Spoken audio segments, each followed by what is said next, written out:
Culture बंद करो, Parsi culture बंद करो, सिस्टम बंद करो, फर्जी सिस्टम बंद करो, पाकिस्तानी मिडिल ऑर्डर तब्दील करो। ऑर्डर के खिलाफ प्रोटेस्ट कर रहे हैं। ये कहाँ से सिलेक्शन हो रही है? आज जो कबड्डी का वर्ल्ड कप खेला जी, वो क्रिकेट का वर्ल्ड कप खेल रहा है। बिल्कुल समझ से बालातर है इनकी सिलेक्शन। किस बुनियाद पे सिलेक्शन हो रही है?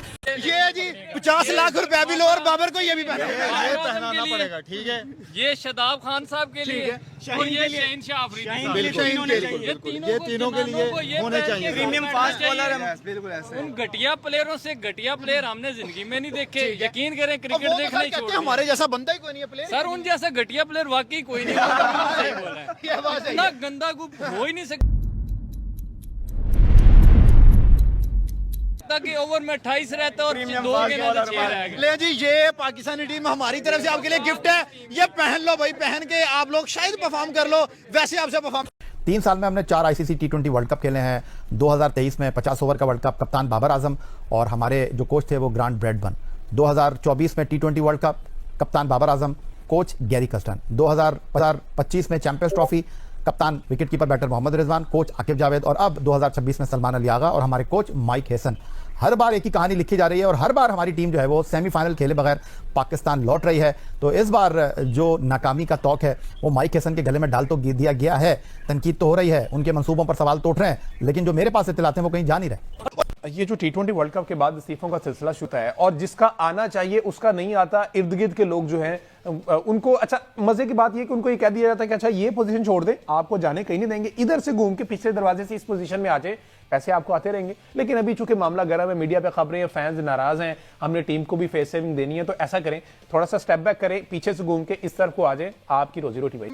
हम कल रो रहे थे कोचेस को, यार हम कितनी जल्दी बदलते हैं। अरे भाई, जब चेयरमैन भी धड़ाधड़ बदले जा रहे हैं। पाकिस्तान का सिर्फ क्रिकेट नहीं बॉस, पाकिस्तान की ओवरऑल इशू सबसे बड़ा डिसकंटिन्यूटी ऑफ पॉलिसी है। जब एक पूरा टेन्योर, वैसे चेयरमैन का कितना टेन्योर होता है? मुझे देखिए होता 3 साल है, ठीक है, लेकिन सुन लेना, किसी एक ने 3 साल मुकम्मल किए। सर मेरी बात सुने ना, किसी एक ने नहीं किए। क्या? अच्छा मेरी बात सुने, 3 साल कैसे हो सकता? आपका चेयरमैन चलते ही गवर्नमेंट के ऊपर है। गवर्नमेंट, अरे यार क्या मतलब गवर्नमेंट चेंज तो चेयरमैन चेंज। सारे यहां पे एक टांग पे भंगड़ा डाल रहे थे कि जी आकिब जावेद आ गया। बाद में पता लगा दोनों टांगे उठी हुई हैं हमारी, दोनों टांगे उठ गई हैं हमारी।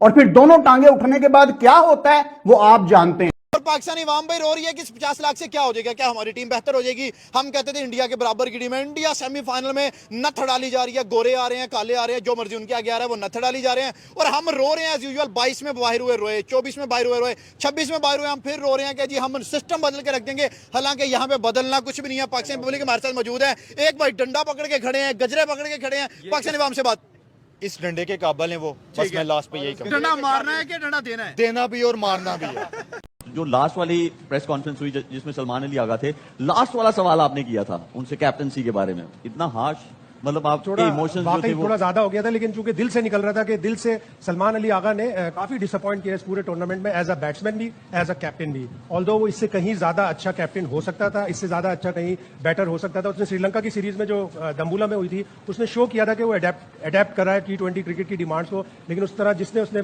बुरे फैसले किए मैचों में, कप्तानी में, जिस तरह वो बैटिंग नहीं कर सका, उसके 3 नंबर पर आने से हम फखर को नहीं खिला सके, उसके 3 नंबर पर आने से हम बाबर को प्रॉपर्ली यूटिलाइज नहीं कर सके। तो ओवरऑल एक जो वो हुआ उससे एक दिल से जनाब बदतरीन कारकर्दगी के बाद हमेशा की तरह किसी न किसी चेहरे को जो है वो उसका सहारा लिया जाता है और उसको कहा जाता है कि आप रिजाइन कर दें ताकि मलबा सारा आप पर डाल दिया जाए।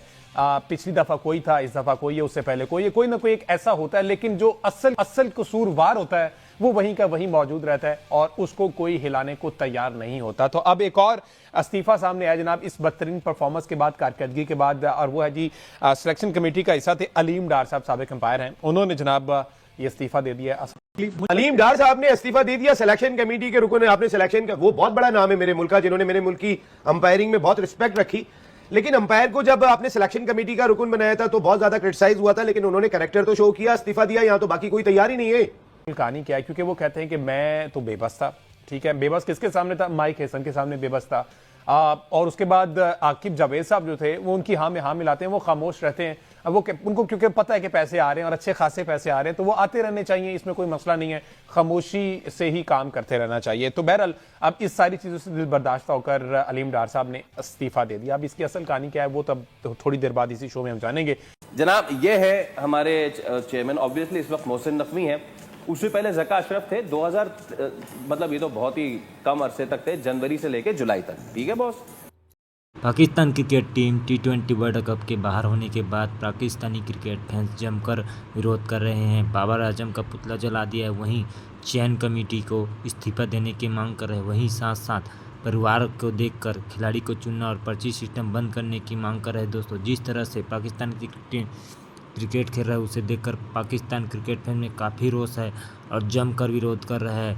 3 साल के अंदर कई कोच बदला गया, वहीं कई कप्तान बनाए गए हैं, जिसे देखकर पाक क्रिकेट फैंस काफ़ी रोष में हैं। देखिए पाक मीडिया क्या बोल रहे हैं। जनाब मुझे ये बताएं कि वो ऐसा लगता था कि सलमान अली आगा जो है वो कोच के इन्फ्लुएंस में जो डिसीजन मेकिंग भी आती थी। हमने 2-3 दफा ऐसा देखा कि वाटर ब्रेक में जब वो आए और कुछ ऐसे बॉलर से उन्होंने बॉलिंग नहीं की हुई थी, तो अगर वो सीधा ही वाटर ब्रेक के बाद आके ओवर कर रहे हैं, इसका मतलब है कि बाहर से कोई मैसेज लेके आया। और वो हमने देखा भी कि he was communicating with the captain and telling the captain कि ब्रिंग दिस बॉलर, और वो आया भी।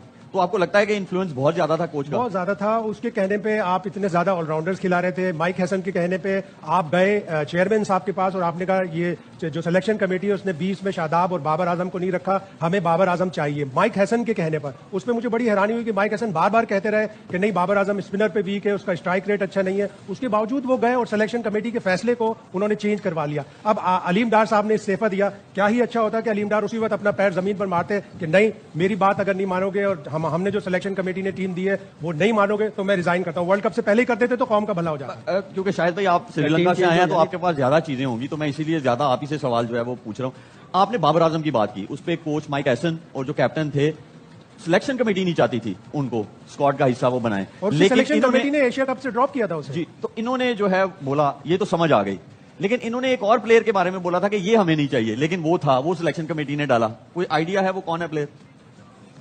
इसके बारे में तो अगर बासित भाई बताएंगे। अगर बासित भाई के पास तो बड़ी न्यूज होती है। नहीं, मेरे पास नहीं। कामी ने तो पहले 2015 वाला मुंह बना लिया। नहीं नहीं बिल्कुल नहीं, खबर नहीं है तो कोई पुराना किस्सा सुना दे। आइए देखे, बासित भाई ने अभी इशारा किया मुझे, बासित भाई ने ऐसे ही इशारा किया। जी बासित भाई बताएं आप। सलमान मिर्जा भी उल्टे हाथ से करता है बहुत। नहीं नहीं नहीं, आपको भी पता है। शाहीन शाफरी जी। तो क्या वजह थी ये?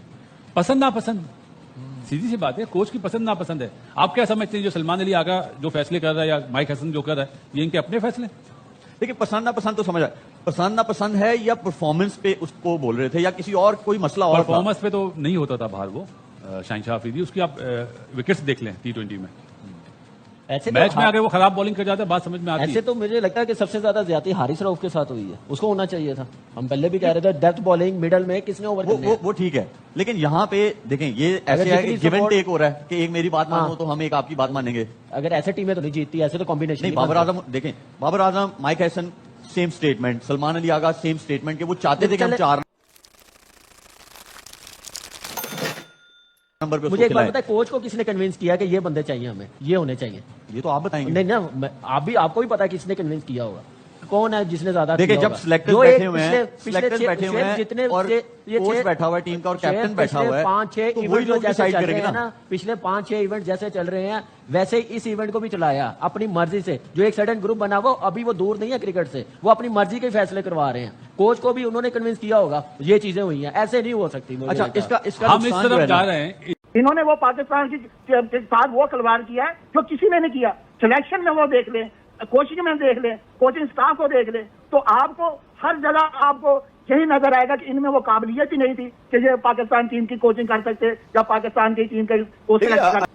देखिए नसीम भाई, देर आए दुरुस्त आए, लेकिन अलीम डार साहब का सिलेक्शन कमेटी में कोई किरदार नहीं था, वो तो डिजर्व ही नहीं करते थे ना। वो उनका कोई पाकिस्तान के टेस्ट क्रिकेट कहाँ गए थे कि इनको अंपायर को सिलेक्टर बना दिया। तो ये भी घुंगलू से वो कहते हैं ना मिट्टी उतारने का है कि जनाब आप तवज्जो जो है ना, आपकी थिंकिंग की डाइवर्शन जो है ना वो चेंज की जा रही है। जी अलीम डार ने इस्तीफा दे दिया तो पहले पाकिस्तान टीम पहले नहीं हारी, पहले भी तो हारी है ना, चैंपियन ट्रॉफी नहीं हारी, पाकिस्तान टेस्ट क्रिकेट हारा, तो वहां भी यही सिलेक्टर थे। सर ये अब क्योंकि इन्होंने सोचा कि मैं इससे पहले तो मुझ पे बातें आई, लोग मुझ पे ही बात करेंगे, अली इमरान ने इस्तीफा दे दिया। तो भाई इन सिलेक्शन कमेटी से पूरे का लेना चाहिए साहब के आपने किस तरह इन लड़कों को सिलेक्ट किया, ये आपके होते हुए कैसे सिलेक्ट हुए। जय हिंद दोस्तों, स्वागत है दोस्तों। पाकिस्तान की cricket team T20 world cup के बाहर होने के बाद पाकिस्तानी क्रिकेट फैंस जमकर विरोध कर रहे हैं। जिस तरह से पाकिस्तान की टीम इस T20 वर्ल्ड कप के सेमीफाइनल के लिए क्वालिफाई नहीं कर पाया, उसके बाद चैंपियन ट्रॉफी में भी क्वालिफाई नहीं कर पाया। पाकिस्तान क्रिकेट में कई कोच बदले गए हैं, वहीं 5 सालों के अंदर कई कप्तान बना गए। बाबर आजम, मोहम्मद रिजवान, शाहीन अफरीदी, सलमान अली आगा भी कप्तान बनाया गया। वहीं पाकिस्तान में चयन अपने परिवार के सदस्यों को देखकर और 25 सिस्टम से करता है, जिसे देखकर पाकिस्तानी क्रिकेट फैंस जमकर विरोध कर रहे हैं। बाबर आजम का पुतले तक जला दिया गया है। वहीं पीसीबी T20 वर्ल्ड कप से बाहर होने के बाद अपने खिलाड़ियों पर 50-50 लाख का जुर्माना लगा दिया है दोस्तों, जिसे देखकर पाक मीडिया रो रहे हैं, क्योंकि इनकी टीम काफ़ी ख़राब है, घटिया है। कोई भी अच्छे से खिलाड़ी नहीं है, न ही फिनिशर है, न ही मध्यक्रम के बल्लेबाज है दोस्तों। इस समय यही पाकिस्तानी क्रिकेट फैंस और पाकिस्तानी मीडिया बाबर आजम घंटे के किंग को विराट कोहली से भी बड़ा खिलाड़ी बता रहा था, लेकिन जिस तरह से प्रदर्शन किया है उसे देखकर वहीं के लोग पुतले जला रहे हैं। पाकिस्तान की क्रिकेट टीम पूरे विश्व की सबसे खराब और लास्ट की टीम है। दोस्तों वीडियो अच्छा लगा हो तो वीडियो को लाइक कर दीजिए, चैनल को सब्सक्राइब भी कर लीजिए। मिलते हैं ऐसी धमाकेदार वीडियो के साथ, तब तक के लिए जय हिंद, वंदे मातरम।